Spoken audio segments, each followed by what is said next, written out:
Hello everyone, this is Komal Mathur, a legal intern at Lexis and Company and a law student at Manipal University, Jaipur. I'm glad to have this opportunity of interning with Lexis and Company, and this is why I'm presenting this video in front of you all. So, the topic or purpose of today's video is to understand a payment agreement. And for that, I would like to share my screen. Just a minute.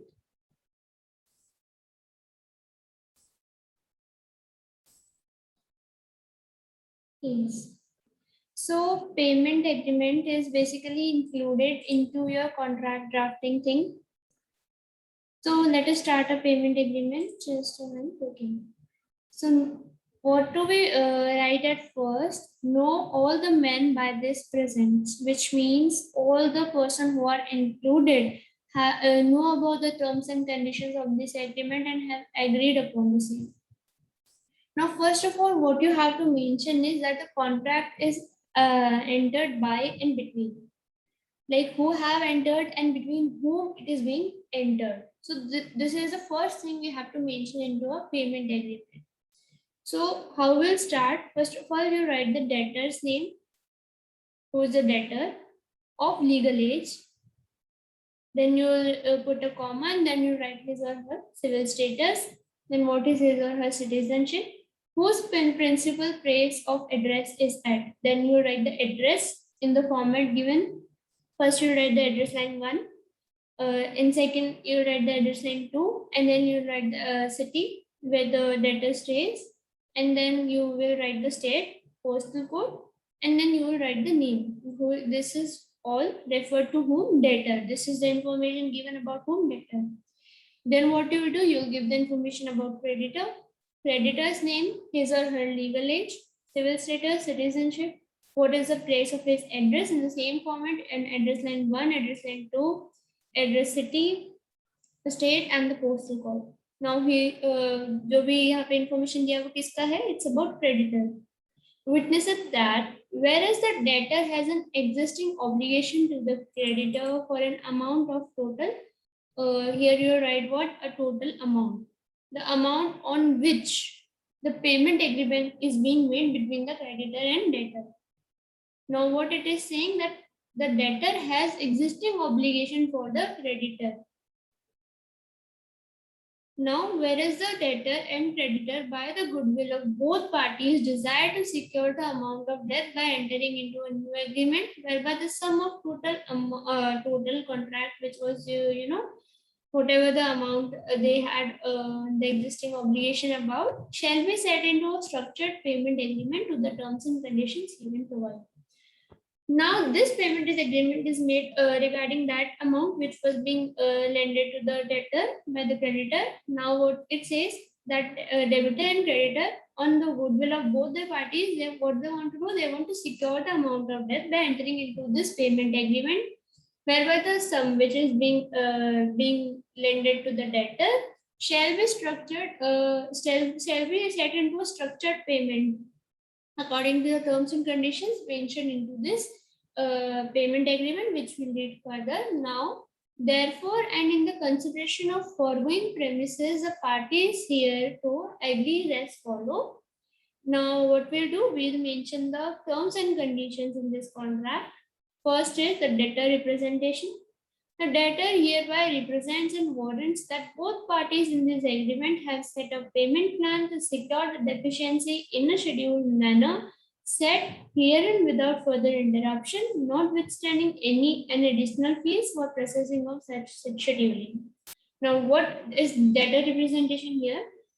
Now, what does the debtor represent? Debtor represents and warrants that both this party have an agreement. They have set into an agreement which plans for a secured and a scheduled manner of giving the debted amount back without any kind of interruption or any kind of additional fee for this process of scheduling. Okay. Then the second point you have to include is the payment plan. The schedule or the plan you were talking about in the whole contract by now, you have to mention that particular plan. Then you have to write what the parties hereby agree to the scheduled payment plan as to the declaration of the contents found on Exhibit A attached here to payment plan. Now, what you do? Sometimes what we do, we put the payment plan in the agreement itself, and sometimes what we do, we form a different exhibit and then we write about it and attach the same with your payment agreement. Now here they have they have done, they have mentioned the payment plan in exhibit A and attached with the agreement. Then the debtor shall conform to the schedule set and shall pay to the creditor before and upon due the amount as indicated on the payment schedule. Now what the debtor shall conform? The debtor will conform for that schedule set and will keep paying the creditor before and upon the schedule set of paying or the dates or the whatever period they have decided in their exhibit A. Now, what is the payment method here? Payment shall preferably be made to the creditor in accordance to the mode as indicated in the payment plan, but in case the debtor may choose his method of payment on to his convenience. Now, what happens? Preferably, the creditor wants it should be according to the mode as indicated in the payment plan, but in case if the debtor chooses any other method is method of his own choice, if suppose he is not able to pay in certain kind of method, so he can choose a mode of payment according to his own convenience. Now, what you will write in the fourth point, you will write about indemnification. In consideration for this agreement, the creditor hereby releases any other claims against the debtor. Now, what is that? If they have any other claim, any existing claim apart from the one they are entering into payment agreement now, apart from them, if they still have any claim, they'll exempt it from this plan. Okay. The creditor hereby releases any other claims against debtor in relation to fees and penalties resulting from the deficiency or any damages prior to this agreement. So what the creditor does here, or the creditor releases the debtor about the existing, whatever the damages or any kind of deficiencies were made before this agreement. So what creditors have to do here to exempt, here to release a debtor of that. However, no obligation shall release a debtor from its obligation herein and limit the rights of creditor in relation to this agreement. Still also they have added that no provisions can limit the rights of a creditor. Now, what the fifth point is acceleration clause. In the occurrence that debtor fails to render payment upon reaching 15 days after the scheduled payment plan, the full amount of the deficiency shall become due and demandable.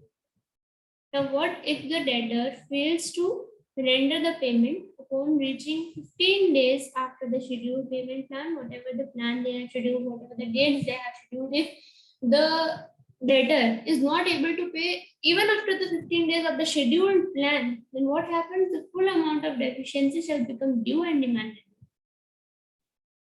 Any further failure shall give rise to the right to the creditor to demand for damages. And then if any further failure happens, what creditor will do? He'll demand for his damages. Now the sixth point will include is agreement modification. The agreement says that no modification of this agreement shall be considered valid unless made in writing and agreed upon by both the parties. Unless and until the modification is made into writing and being agreed by both the parties, that is the creditor party and the debtor party, it would not be valid. Seventh point which will include in a payment agreement is what? Assignment of rights. Assignment of rights are what the right creditor hold and what are the rights that debtor hold. The creditor may transfer or assign this agreement to the third party provided that a written notice to the debtor is given. Now what the creditor can do, he can transfer this agreement, which means he can transfer his own obligations to a third party. But what is the condition?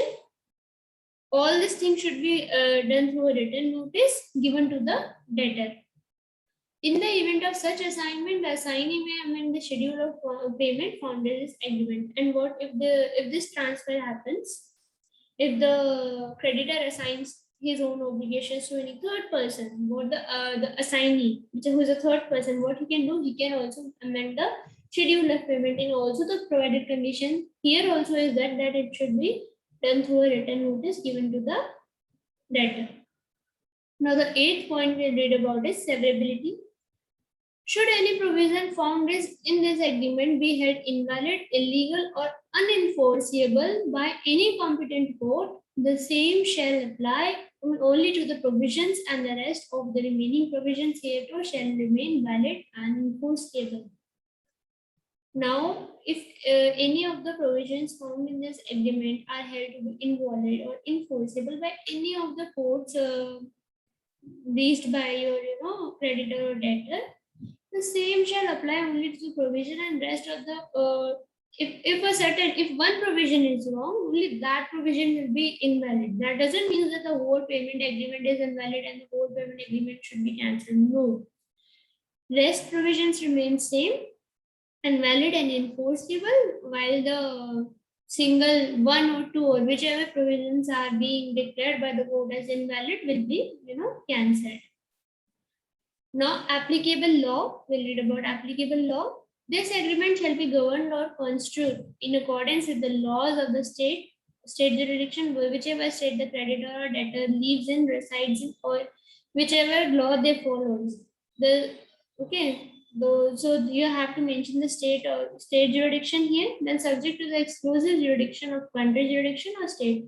Also, this matter can be subject to exclusive jurisdiction of what? The country's jurisdiction also, as well as the state jurisdiction. Means at the primary stage, the person will reach as a state jurisdiction, but if something happens, if the matter is not, if you are not satisfied with the decisions of your state court, what you will do, you will go for your country's jurisdiction, you will go for the higher courts. In witness whereof the parties has executed this agreement on this day, you have to mention the day, you have to mention the month and year. In state jurisdiction and country jurisdiction, you have to write if suppose I live in Rajasthan, the debtor and creditor both lives in Rajasthan, if they agree to abide by the rules of the Rajasthan. So what they do, Rajasthan jurisdiction they will write, and the country India's jurisdiction they will write. Then at last, what comes, like all the agreements, name and signature of the creditor and name and signature of the debtor. Now that's it about the payment agreement. Thank you everyone. Have a nice day.